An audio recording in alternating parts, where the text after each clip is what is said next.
Nebraska Republican Senator Ben Sasse with you now. He called the deal very, very dangerous from the very beginning. He's with the Homeland Security Committee, and here we go. Talk about out of control, Senator. What happens?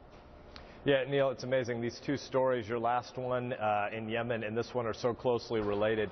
This is what happens in the world when you don't have a coherent foreign policy and when your enemies don't fear you and your friends don't trust you anymore. And what we see happening in the fires that are raging all across the Mideast is the wreckage of an incoherent foreign policy where we aren't speaking clearly to the world. You know, the one thing that amazes me, you're closer to this whole deal than I am, Senator, but the one thing that amazes me is just the optics of it, if you pardon that expression, that if you want a deal to go through, and you're not going to do anything to stir the pot. You're going to save your deals with Russia for after something is signed.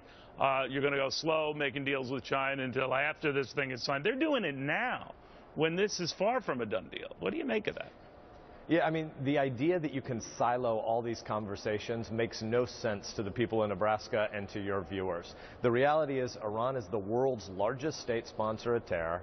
They're subsidizing Shia militias that are destabilizing 5 of their neighbors that we talk publicly about, and more than that in a classified kind of a setting. And what's happening with the Iranians is they know that when the president went out and said there are only 2 options on earth, either we have to take a deal, no matter how bad it is for the U.S. interests, whatever the Iranians are willing to give us, we'll take that deal, or we have to go to immediate war. That's a false choice. And Nebraskans know that that's a false choice. The reality is, for 36 years in this country, we had a bipartisan consensus, not just Republicans. Republicans and Democrats agreed there should be no nuclear Iran. And this administration has pivoted from preventing a nuclear Iran to trying to manage their arrival as a nuclear threshold state. And when you negotiate from that position of weakness, of course people are going to stick their finger in your eye. Well, now you've called the administration's bluff, if you want to call it that, and even Democrats and Republicans agree on this much. Congress has to have the say. We talked to the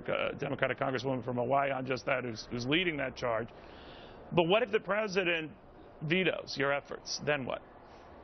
Well, first of all, let's talk about the goals first, not just the process. Of course Congress should have a say, because is such a significant issue.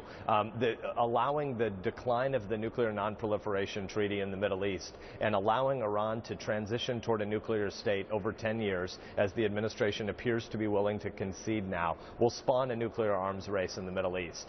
Of course Congress should have a say, and the American people should understand what would be in any such deal. But the more important point is we should agree with what our objective is. Our objective should be that the Iranians have no uranium enrichment capabilities.